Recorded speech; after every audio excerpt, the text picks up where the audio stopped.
My name is Gary Allen. I'm the Education Director with the Mindfulness Peace Project, and we teach meditation, mindfulness to military veterans who have post-traumatic stress, and also to prison inmates. This is Dr. Ruby Gibson. She's an international educator and therapist specializing in intergenerational trauma recovery. She's a developer of somatic archaeology and generational brain spotting. She's also the director of the nonprofit Freedom Lodge, who has received a grant to open an indigenous-based research and recovery center in Rapid City, South Dakota, for historical trauma. So we're going to discuss the issue of trauma and explore it also with a particular interest in veterans and their issues with it. So first of all, I'd like to ask you to define trauma in your understanding. Okay. Thank you for sharing this conversation with me. I think it's very important. In the work that I do, we work somatically based, and so as we define trauma, we don't really define it through psychological terms. So we define trauma as an experience, something that happens to us where we lose our voice, our choice, and our power. This is a different kind of trauma than you might go to the hospital for a broken arm. It's a kind of trauma that it affects our entire being. The reclamation of our power, our voice, and our choice is what leads to the recovery process. So again, when we lose our voice, our choice, and our power, trauma can happen. When we reclaim our choice, our voice, and our power, then healing begins to happen. In what sense are those things lost? Well, what does it mean that they're lost? When we have the inability to stand up for ourselves, if we have the inability to say, no, I don't want this to happen. When someone overpowers us, or we lose our ability to be self-protective, those are the components. We can't speak, we don't have a choice to say yes or no, and our power is taken away. We typically become isolated and are traumatized by an event like that. How do you define somatic? Somatic refers to the body. And in this case, in generational healing, we look at all the layers and the imprinting of our inheritance and the ways in which they affect us. So somatic is how we store information, how we embody it, how we take the context of all of our life's experiences and the survival skills of the people who've come before us, and how that begins to define us. Somatic refers to the ways in which we create disease in our body, or the ways in which we honor or respect our body. So somatic can refer to many things, but in this case it refers to how we hold, store, and manage stressful experiences. How is a more traditional psychological view of trauma different than how you're understanding it through a somatic point of view? So typically in psychotherapy, we use our neocortex in order to organize what happened. We look at the details, the events, the choices that we made, and we begin to analyze the experience. So it's a neocortex and a thinking brain process that then we hope will affect the rest of us. By sorting it out intellectually, then we'll be able to feel better about it. In a somatic-based approach, we begin with the survival brain, or what we call the reptilian brain. And it's the part of us that deals only with being able to sleep, being able to eat, being able to procreate, the very basic functions. And because war and most trauma is a survivalist response, we begin with the survival brain. So we look at the neurophysiological processes that have occurred within that person's system that have responded to that threat, whatever that survival threat is, in the survival part of your brain. Then we work through the emotions in the limbic system of our brain. Then we intellectualize or begin to make sense of what happened. And then we use the frontal lobes of our brain in order to dream forward, in particular to be able to experience or visualize our own freedom from whatever is captivating us. So we say, as we're doing somatic work, it's a bottom-up process, neurophysiological process, and psychotherapy is more of a top-down process. Does that make sense? Yes, it does. Okay.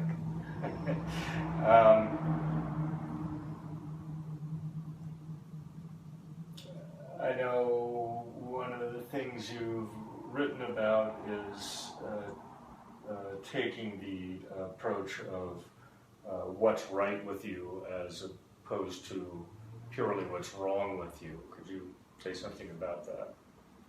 Sure. So, typically when we go see our therapist or doctor, they say, what's wrong with you, what's wrong with you? So a lot of the emphasis is on what's wrong. PTSD is what's wrong with me. But I prefer to look at it through the lens of that post-traumatic stress is a really amazing and miraculous coping mechanism within our body. It allows us to be able to adapt to severe threat.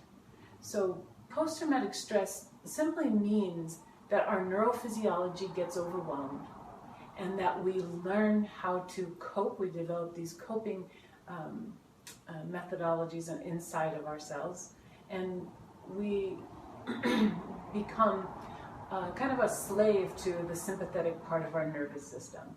So our nervous system has two components, the sympathetic and the parasympathetic. So when someone goes to boot camp or they go into theater, into war, their body is trained to operate at high levels of stress.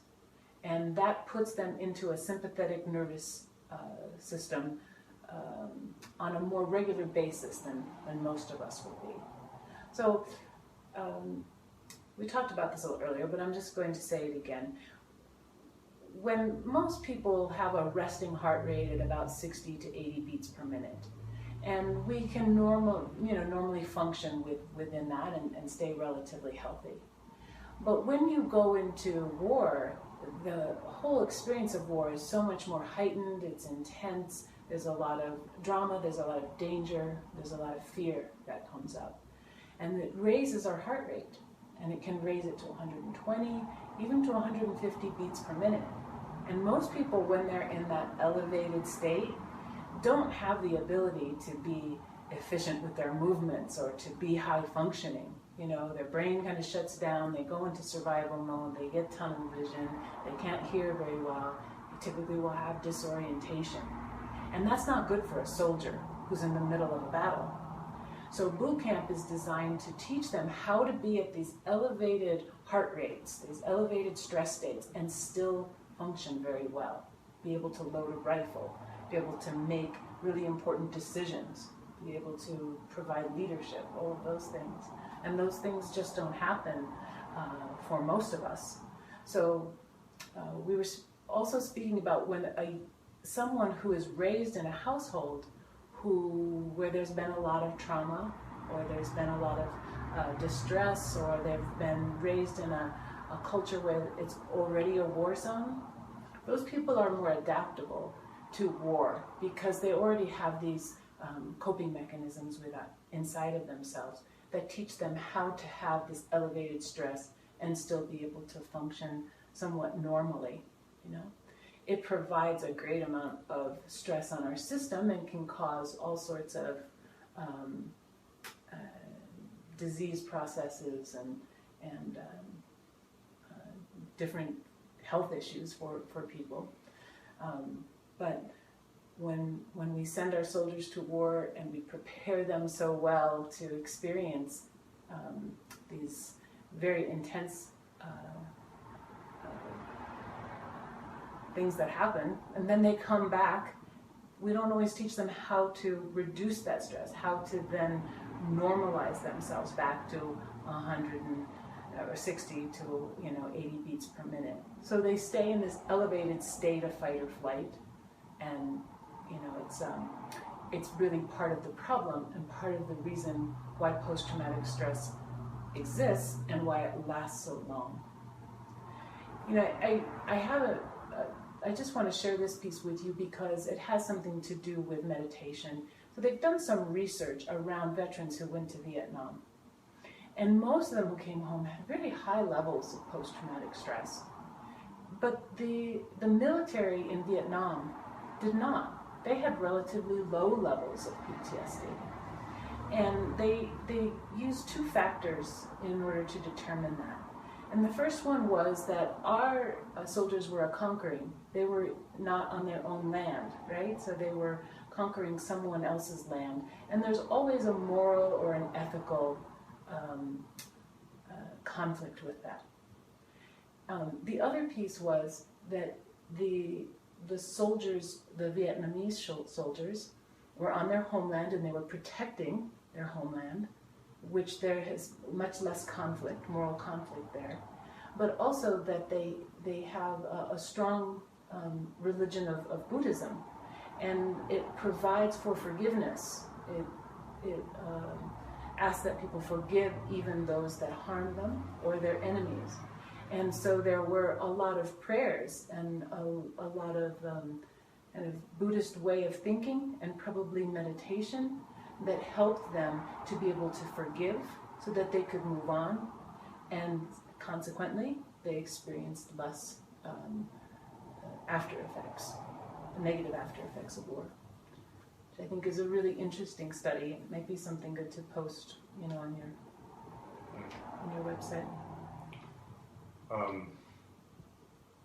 Seems like the nature of trauma is to keep you repeating.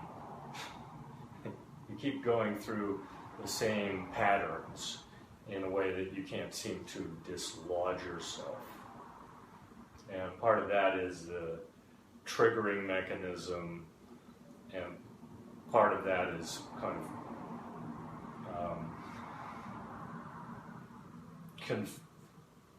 becoming confused by the experience of side effects. Like you're over-medicating, you're self-medicating, you're getting angry and blowing your top in situations that are unrelated to what's really bothering you. So maybe that's two subjects, but there's a sense of being triggered and then launching into this thing, and you keep being triggered and you keep launching in, and it becomes this kind of feedback loop that people can't get out of. Mm-hmm. Well, trauma by nature teaches us that we're threatened, and our body can continue to act as if it's threatened long after a threat has passed. It's part of self-preservation, and learning. And it can take a little bit of time to help somebody's body feel like it's safe, like it can relax, like it can be in repose, it can, settle down. And so we keep running that same program in order to keep ourselves safe. This is especially prominent in generational military families, where you have, maybe grandpa fighting in World War I and dad in maybe the Korean War, and, than the son in the, or daughter in the Afghanistan or Iraqi wars. You know, the accumulation of stress that comes from generations of war can really build up and create that stuck response where we really don't, there's not maybe a model or something that says, oh, this is an option.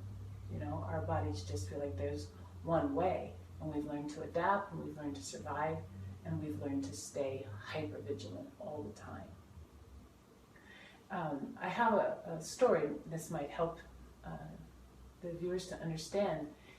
There was a gentleman that I worked with who had an IED explosion when he was in a tank in Iraq, and it created a head trauma, traumatic brain injury for him.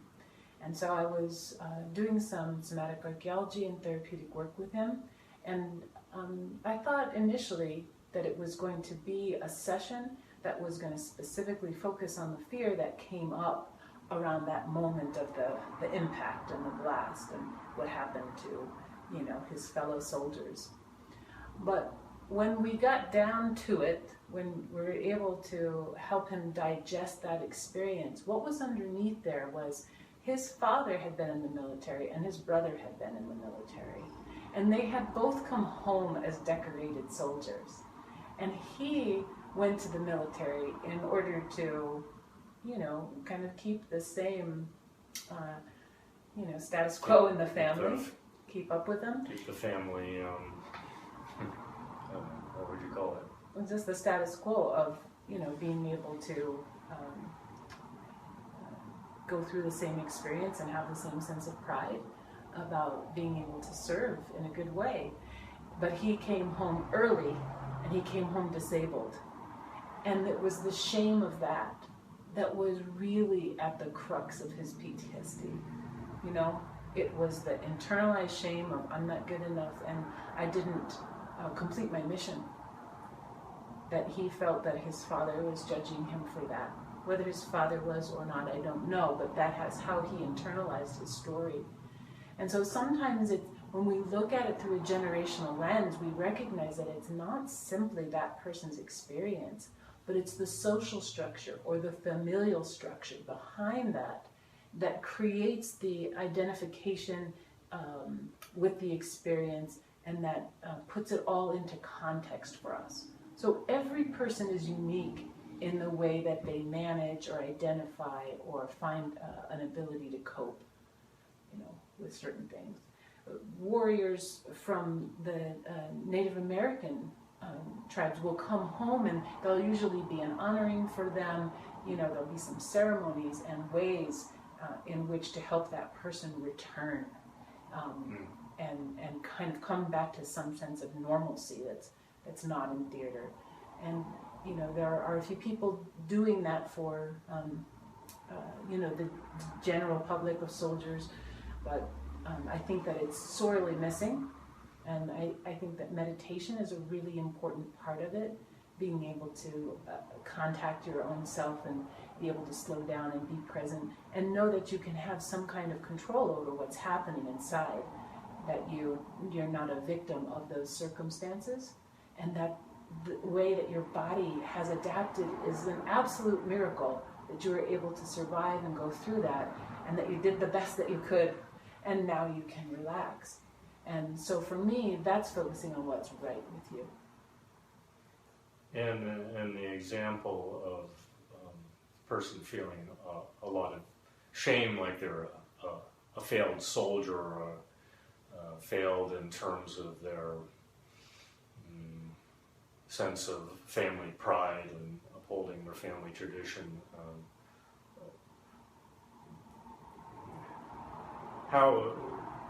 What did he have to do when that came to light?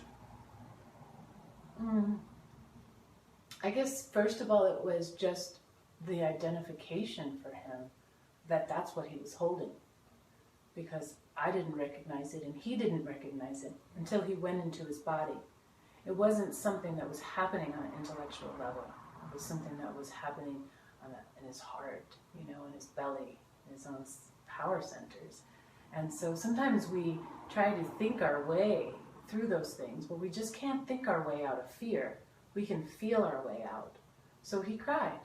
You know, he let down, and he allowed himself to experience the grief of that loss of pride and how the situation happened to him. Because initially he felt very victimized by it. Like, why me? Why did this happen to me? And why am I the one who failed? And, you know, we reconstructed it in a good way so that he saw that he wasn't a failure, that it was really a different war than his father fought. You know, IEDs and those kinds of things, and the way that war is fought now is so much different than World War I or World War II or even the Korean War. And so to have to measure them against each other about one's success or lack of success is very difficult. So just helping him sort through all of that was very, very helpful.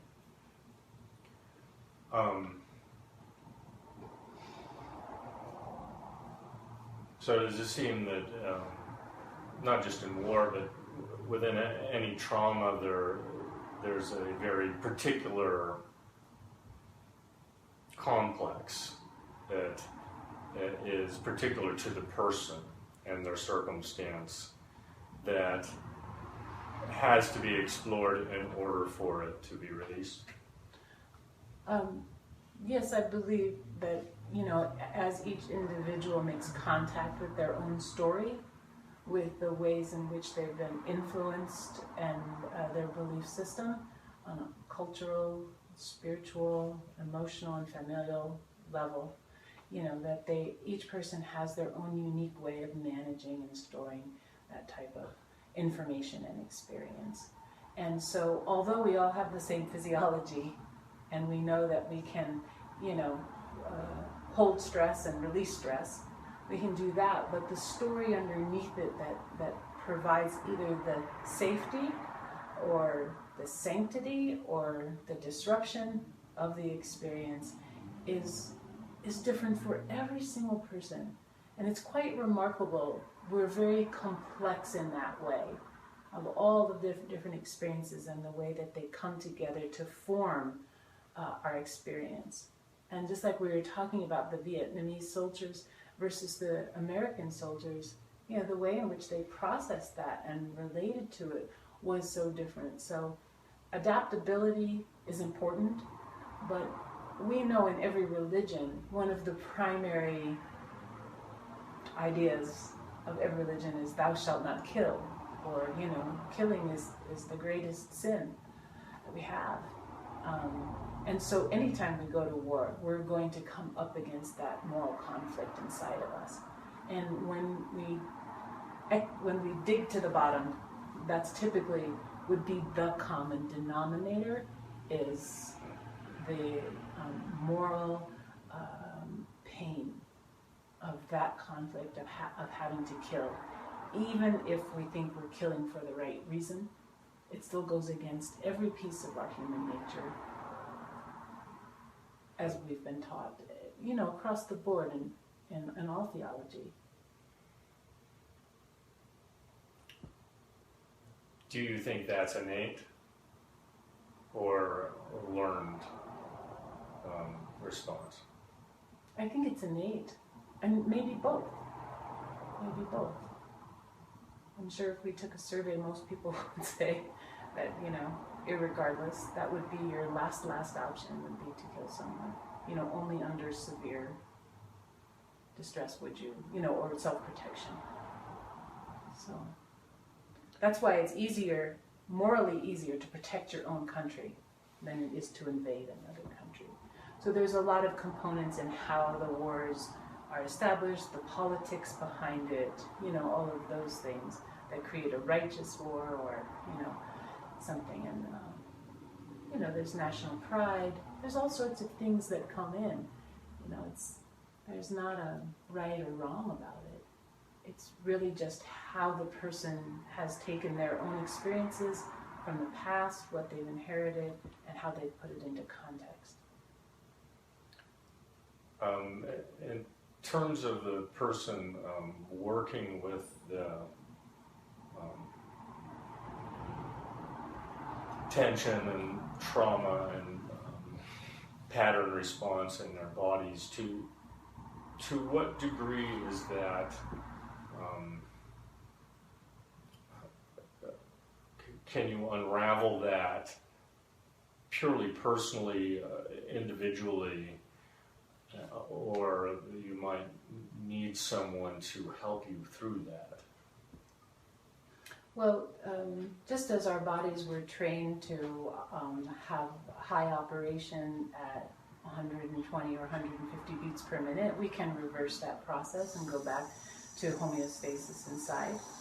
So that would be a somatic process that we do. There's something that you can, one of my professors developed a technique called trauma first aid. And you can look that up online. It's a way in which to help us identify how our sympathetic and parasympathetic nervous systems are working together or are working against each other. And so if you're one of those people who's holding a lot of distress, whether you come from a war zone or a difficult family situation or even, a car accident or something like that, if you feel where the distress is inside of you, and then you find a resource that might be your feet or your hands, or it might be the earth or a family member or an animal or spiritual symbol, something that feels resourceful to you. You then move from that feeling of the resource, which is the parasympathetic, to the feeling of the distress, which is the sympathetic, to the resource, back to the distress. So you're having like a conversation between your parasympathetic and your sympathetic nervous system. It's just unconscious. You hang out at each place for about 5 seconds in the distress, 5 seconds in the resource. We call it a pendulation. And when you pendulate your attention back and forth long enough, your sympathetic and your parasympathetic nervous systems will come together and start to bridge and have a shared experience, instead of being either really locked into the sympathetic and being highly activated and triggered, or being, in an overwhelmed and mode.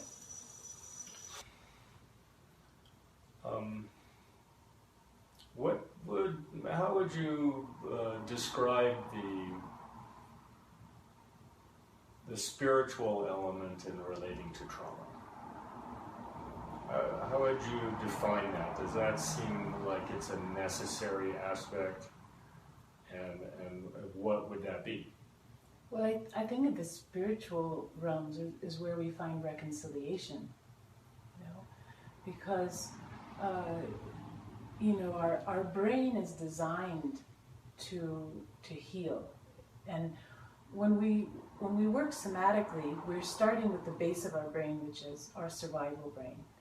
And we're helping the neurophysiology to relax enough so that someone can really be in their skin. Because once they can settle down, it changes their physiology and how they're releasing stress hormones.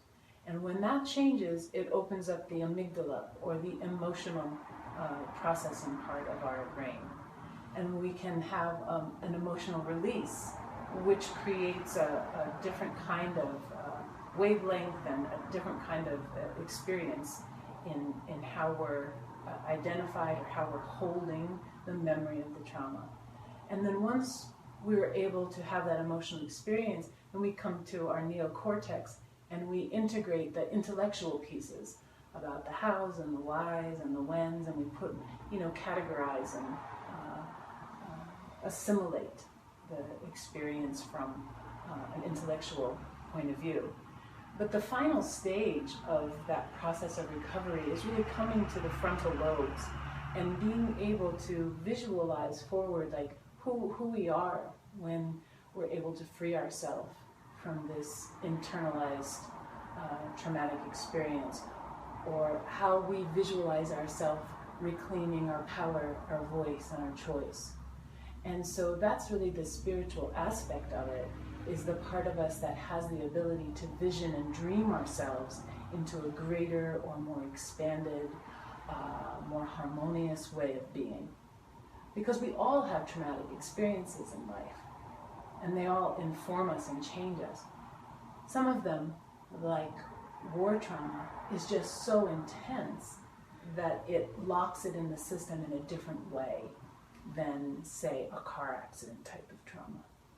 But irregardless, the process would be the same to reconcile it. And the spiritual aspect is the ability to dream our way out of it, or who are we when, we've digested that experience? Who are we when we're free from having to be locked into fear? And meditation is a perfect way to do that. Visualization, guided imagery, breath work. So, after you do the pendulation and you settle down your nervous system, then you can begin, to visualize. What is it that, I need to do? How can I get myself back into a moral or an ethical place of balance inside? And that is the work of spirit. Okay, thank you very much. Yes, we're reclaiming our dignity, right? So dignity comes from that place. Thank you. I'm so happy for the work that you do, and I appreciate you taking the time to speak with me. I hope this is helpful, and I'm sure you'll put some contact information on your website so that if anyone has more interest there, you can feel free to reach out. Okay, very good. Thank you. Okay, thank you.